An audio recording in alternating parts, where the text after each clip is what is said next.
বৰ্তমান সময়ত ট্ৰেণ্ডিঙত থকা এটা অন্য নাম হৈছে বিশাল আৰু সেই বিশালেই কিন্তু বৰ্তমান সময়ত যি অসমৰ বিভিন্ন প্ৰান্তত এক চাঞ্চল্যকৰ পৰিৱেশৰ সৃষ্টি কৰিছে আৰু বৰ্তমান ওদালগুৰি টংলাটো এক বিশাল ওলাইছে আৰু সেই বিশালে কিন্তু কোটি কোটি টকা লুণ্ঠন কৰি এতিয়া এই টংলাৰ পৰা উধাও হৈছে আৰু কেনেদৰে সেই কোটি টকা তেওঁলোক সেই বিশালে কোটি টকা লুণ্ঠন কৰিলে সেয়া আমি একাংশ চৌপাৰী ব্যৱসায়ীৰ পৰা জানিম। পৰিৱেশটো দেখুৱাইছোঁ, এইসকল হৈছে ওদালগুৰি জিলাৰ টংলাৰ একাংশ থলুৱা চৌপাৰী ব্যৱসায়ী আৰু এওঁলোকৰ পৰাই বিশাল ডাগা নামৰ এগৰাকী যুৱকে কোটি কোটি টকা লৈ আচলতে সেই কোটি কোটি টকাৰ চৌপাৰী লৈ ইয়াৰ পৰা উধাও হৈছে।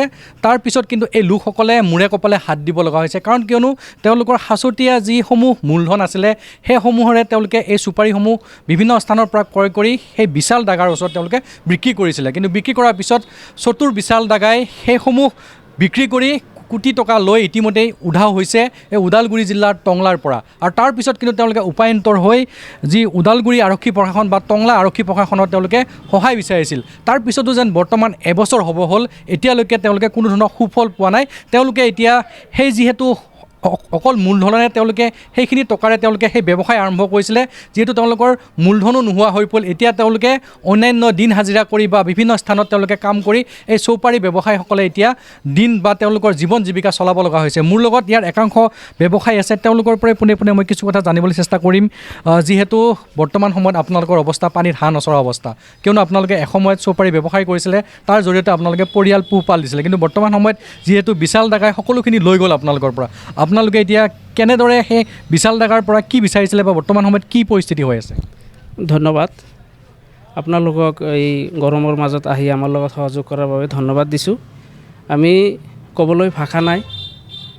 যোৱা 2023 চনৰ জুলাই মাহত আমি প্ৰায় 25জন ব্যৱসায়ীয়ে থলুৱাভাৱে ঘৰত উৎপাদন কৰা চেকি চুপাৰীসমূহ টংলাৰ স্থায়ী ব্যৱসায়ী স্বৰ্গীয় বিনোদ ডাগাৰ ল'ৰা শ্ৰী বিশাল ডাগাৰ ওচৰত আমি বিক্ৰী কৰিছিলোঁ।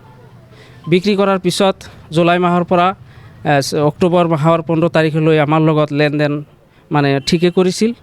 অক্টোবৰ মাহৰ শেষলৈ মানে আমাৰ এই 25জন থলুৱা চুপাৰী ব্যৱসায়ীৰ পৰা প্ৰায় 2,75,30,000 টকা লৈ হৰলুকি কৰি পলাই পত্ৰং দিয়ে। আমি বহুত মানে বিচাৰ খোজাৰ কৰিলোঁ, আমি তাৰ অনুসন্ধান উলিয়াব নোৱাৰিলোঁ। পিছ মুহূৰ্তত আমি তেওঁলোকৰ পৰিয়ালৰ কাষ চাপিলোঁ। তেওঁলোকৰ পৰিয়ালৰ সদস্যক্ৰমে তাৰ মাক তাৰা দেৱী ডাগা, সৰু ভায়েক কৃষ্ণ ডাগা, ভনীয়েক জ্যোতি ডাগা, ডাঙৰ মোমায়েক দীপক হিৰত, সৰু মোমায়েক বিমল হিৰত, এইকেইজন মানুহৰ লগত আমি আলোচনা কৰিলোঁ। আলোচনা কৰাৰ পিছত তেওঁলোক আটায়ে আমাৰ মানে সম্পূৰ্ণ টকাৰ আটায়ে সম্পূৰ্ণ দায়িত্ব লৈছিল আৰু টকা দিয়াৰ কাৰণে তেওঁলোকে আমাক তাৰিখো দিছিল। জানুৱাৰী মাহৰ 10 তাৰিখ, জানুৱাৰী মাহৰ 28 তাৰিখ এনেকৈ তাৰিখ দি আছিল। কিন্তু তাৰিখ দিয়াৰ পিছত আমাৰ পইচা দিয়াৰ নামত সিহঁতে আমাৰ লগত প্ৰতাৰণা কৰিলে। সেই হিচাপে আমি মানে উপায়ন্তৰ হৈ অসহায় হৈ আমি টংলা থানাত 2024 চনৰ 4/2/2024 তাৰিখত আমি টংলা থানাত এখন এজাহাৰ ৰুজু কৰোঁ। এজাহাৰ ৰুজু কৰাৰ পিছত আমি এই 6জন আসামী দিছিলোঁ।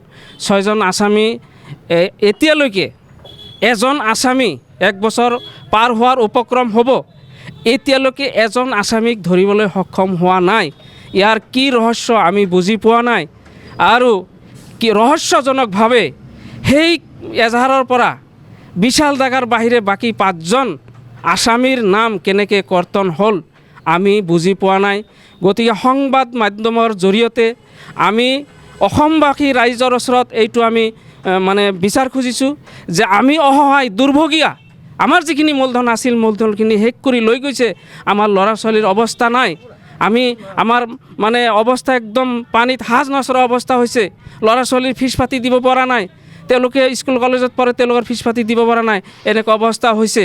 তথাপি আমি মানে আমাৰ স্থানীয় বিধায়ক বিশ্বজিৎ দৈমাৰী ছাৰ, অসম বিধানসভাৰ অধ্যক্ষ, তেওঁৰ লগত আমি আলোচনা কৰিলোঁ। তেখেতক আমি গোটেই এই দুখৰ কাহিনী আমি অৱগত কৰিলোঁ। কৰাৰ পিছত তেখেতে আমাক ক'লে যে তোমালোকে এখন মেমৰেণ্ডম লিখি যাৱতীয় নথি পত্ৰ লিখি যোৱা ভেৰগাঁৱত যিটো MP ইলেকশ্যনৰ আগত যিটো প্ৰচাৰ সভা হৈছিল তাতে মাননীয় অসমৰ মুখ্যমন্ত্ৰী হিমন্ত বিশ্ব শৰ্মা ডাঙৰীয়া আহিব, তাতে মই হেণ্ড টু হেণ্ড দিম। সেই হিচাপে আমি বেপাৰী একগোট হৈ মেমৰেণ্ডম লিখি যাৱতীয় নথিপত্ৰ দি আমি বিশ্বজিৎ দৈমাৰী ছাৰৰ হতুৱাই আমি মুখ্যমন্ত্ৰীলৈ এখন মেমৰেণ্ডম লিখি দিছিলোঁ। সেই মেমৰেণ্ডমখন চাই লওক আপোনালোকে। এতিয়া ছাৰে পাইছেনে না পোৱা নাই সেইটো আমি নাজানো, কিন্তু তাৰ পৰা আমি ফলাফল পোৱা নাই। তাৰপিছত আমি ওদালগুৰি জিলাৰ আৰক্ষী অধীক্ষক SP মহোদয় তেওঁলৈ আমি এখন মানে চিঠি দিলোঁ যে কিয় আজিলৈকে আসামী ধৰা পৰা নাই, এয়া চাওক SP লৈ দিয়া চিঠিখন চাই লওক। গতিকে আমি মই আপোনাৰ এটা কথা মাজতে সুধিব বিচাৰিছোঁ, কি বিচাৰিছে আপোনালোকে এতিয়া, কি বিচাৰিছে? এতিয়া আমি ন্যায় বিচাৰিছোঁ। আমি গৰীব দুখীয়া মানুহ, আমাৰ হাতত মানে ফুটা কৰি পইচাও নাই। গতিকে মাননীয় মুখ্যমন্ত্ৰী, আৰক্ষী সঞ্চালক প্ৰধান GP সিং ডাঙৰীয়ালৈ আমাৰ অনুৰোধ, আমাৰ এই এজাহাৰৰ প্ৰতি দৃষ্টিগোচৰ কৰক, হস্তক্ষেপ কৰক, পুনৰ তদন্ত কৰি যাতে আমাৰ এই গৰীব দুখীয়া মানুহৰ এই পইচাখিনি আদায় কৰি দিয়ে, তাৰ কাৰণে বিনম্ৰভাৱে অনুৰোধ জনাইছোঁ মাননীয় মুখ্যমন্ত্ৰীৰ ওচৰত, অসমবাসী ৰাইজৰ ওচৰত। আৰু আপোনালোকক মিডিয়াৰ বন্ধুসকলক মই এটা কথা অনুৰোধ জনাইছোঁ, আপোনালোকে সত্যৰ উদ্ঘাটন কৰক, সত্য কথা প্ৰচাৰ কৰক, যাতে অসমবাসী ৰাইজ এনেকুৱা প্ৰবঞ্চনাৰ বলি যাতে আমাৰ নিচিনা দুৰ্ভগীয়া নহয়, বাকী মানুহ যাতে সজাগ হয় বা সচেতন হয়। নিশ্চয়কৈ মই আছে আৰু এজন। আপোনাৰ পৰা কিমান টকা চুপাৰি লৈছিলে? 4 লাখ টকা। 4 লাখ টকা। আপুনি 1 টকাও পোৱা নাই? পোৱা নাই। আপোনাৰ পৰা কিমান টকা লৈছিলে? 4 লাখ। 4 লাখ চুপাৰি লৈ গ'ল। এতিয়া কি কৰি আছে? চুপাৰি ব্যৱসায় কৰিব পাৰিছে নাই? নাই, পৰা নাই, নোহোৱা হৈ গ'ল চব পইচা? নোহোৱা পইচাই নোহোৱা হৈছে। পইচাই নোহোৱা হৈছে। আপোনাৰ পৰা কিমান লৈছিলে? 5 লাখ। 5 লাখ চুপাৰি আপোনালোকে বিক্ৰী কৰিছিলে তাৰ তাতে বিক্ৰী কৰিছিলোঁ। নিশ্চয়কৈ মই দেখুৱাইছোঁ এইসকল লোক আচলতে অকল এইসকল লোকে নহয়, ওদালগুৰি জিলাৰ বিভিন্ন প্ৰান্তৰ বিভিন্নজন চুপাৰী, বিশেষকৈ যি থলুৱা চুপাৰী ব্যৱসায় আছে, সেইসকলৰ পৰা এইজন যি বিশাল, আচলতে এই বিশাল ডেকাই কিন্তু কোটি কোটি টকা, প্ৰায় 10 কোটিমান টকা তেওঁলোকে এই বিশাল ডেকাৰ পৰিয়াল আৰু বিশাল ডেকাই কিন্তু লুণ্ঠন কৰি লৈ গৈছে।